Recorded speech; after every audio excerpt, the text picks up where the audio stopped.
Hello বন্ধুরা, পাহাড় থেকে বাড়ি ফেরার জন্য কিন্তু আমরা বাস স্ট্যান্ডে বসেছিলাম। এখানে আবার এক দুজন কিন্তু গাড়িতে নিয়ে যায় না, অনেকজন হবে তারপরে কিন্তু গাড়ি ছাড়বে। তো সেই জন্য কিন্তু গাড়ির ভিতরেই কিন্তু আমরা বসেছিলাম। এখানে দেখো এখনও 2-3 জন বাকি আছে, সেই জন্য গাড়ি ছাড়েনি। অবশেষে কিন্তু গাড়ি ছাড়তে থাকলো। আর এই দিকের দৃশ্যটা দেখো কতটা সুন্দর। পাহাড় দেখলেই তো আমার মন খুবই ভালো হয়ে যায় একদমই। আর আমার তো মনে হয় যে পাহাড়ের মধ্যে একটা ছোট্ট বাড়ি করেই থেকে যাই। কিন্তু এ কয়দিন আমি পাহাড়ে ছিলাম, তো পাহাড়ে থাকার সময় কিন্তু আমি বুঝতে পেরেছি যে এখানকার লোকেদের কতটা অসুবিধা। আমাদের ওখানকার মতো কিন্তু সামনাসামনি দোকান বলো, হসপিটাল বলো, কিছুই কিন্তু এখানে তোমরা পাবে না। যাই হোক, তাদের কিন্তু অভ্যাস হয়ে গিয়েছে। গাড়িতে কিন্তু অনেকক্ষণ থাকার পর কিন্তু আমাদের খিদা পেয়ে গেছিলো, সেই জন্য ড্রাইভার কিন্তু একটা জায়গায় থামিয়েছিল যেখানে ছিল হোটেল। সেখানে কিন্তু বাঙালি খাওয়া দাওয়াও পাওয়া যাচ্ছিলো। আর আমরা দেখো কী কী অর্ডার করেছি।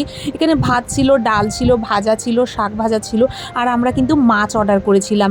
যাই হোক, খাওয়া দাওয়া কিন্তু খুবই ভালো ছিল।